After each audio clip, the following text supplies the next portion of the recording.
வணக்கம் friends, welcome to my channel. நான் இன்றைக்கி எள்ளு உருண்டை எப்படி செய்கிறதுன்னு காட்ட போகிறேன். இது ரொம்ப ஈஸி. ரெண்டு பொருளை வச்சு ரொம்ப ஈஸியான மெத்தடில் செஞ்சிடலாம்.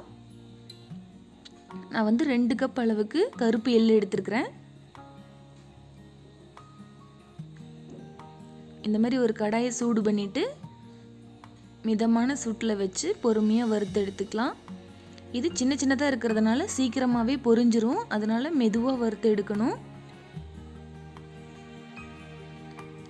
இந்த மாதிரி போட்டிருக்கேன், வறுபட்டுருக்கு. இப்போ இந்த கேப்பில் நம்ம வெல்லத்தை பொடிச்சிக்கலாம். இது பனங்கருப்பட்டி தான் நான் எடுத்துருக்கிறேன். பனங்கருப்பட்டி அல்லது வெல்லம்னு சொல்லலாம். 3 கருப்பட்டி எடுத்துருக்கிறேன். நம்ம மிக்சியில் அரைக்க போகிறோம் அப்படிங்கிறதுனால கொஞ்சம் பொடியாக நசுக்கி வச்சுக்கலாம். நான் இந்த மாதிரி கல்லை யூஸ் பண்ணி பொடியாக தூளாக்கிக்கிறேன்.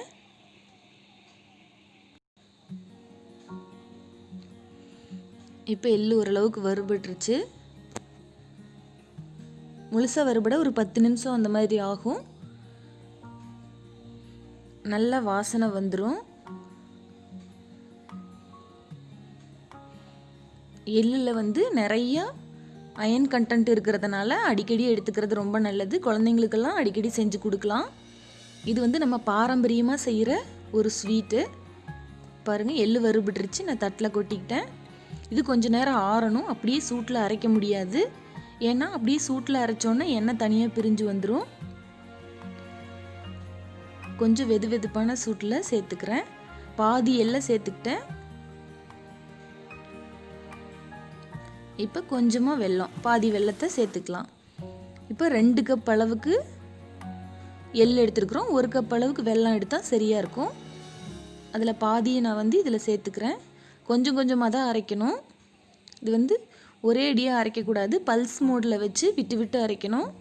பாருங்கள், இந்த மாதிரி அரைபட்டுருக்கு. நான் 2 டைம் அரைச்சி எடுத்துகிட்டு வந்துட்டேன். இப்போ 2வது டைம் போட்டுக்கிறேன். மீதி இருக்கிறத போட்டுக்கலாம். 2வது டைமும் அரைச்சிக்கிட்டேன். இப்போ இந்த மாதிரி ஒன்றா போட்டு ஏதாவது வெல்லம் அரைபடாமல் இருக்கான்னு செக் பண்ணிக்கலாம். பண்ணிவிட்டு நல்லா கலந்து விட்டுறலாம். கலந்துட்டு இப்படி எடுத்து நல்லா கையில் இறுக்கி பிடிச்சோன்னா உருண்டை நிற்கணும். சப்போஸ் உங்களுக்கு உதிரியாக போச்சு, நல்லா உருண்டை நிற்கலைன்னா ஒன்றும் பிரச்சனை இல்லை. மறுபடியும் கொஞ்சம் வெல்லம் சேர்த்து இன்னொரு ஓட்டினோம் அப்படின்னா நல்லா பதம் வந்துடும். பாருங்கள், நான் இன்னொரு ஓட்டி இன்னொரு கொஞ்சமாக பிடிச்சு காட்டியிருக்கிறேன். இந்த மாதிரி பிடிக்கும்போது பாருங்கள் எண்ணெய் எப்படி பிரிஞ்சு வருதுன்னு. இந்த மாதிரி தான் இருக்கும். இதுதான் கரெக்டான பதம். இது உருண்டை நல்லா டைட்டாகவே இருக்கும். கொஞ்ச நேரம் ஆற விட்டுட்டு எடுத்து பாத்திரத்தில் போட்டு வச்சுக்கலாம்.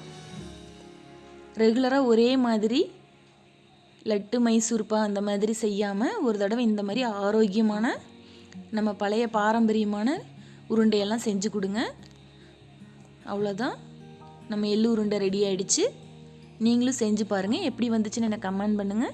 உங்களுக்கு இந்த வீடியோ பிடிச்சிருந்துச்சுன்னா என்னோடய சேனலுக்கு சப்ஸ்கிரைப் பண்ணுங்கள். தேங்க்யூ ஃபார் வாட்சிங்.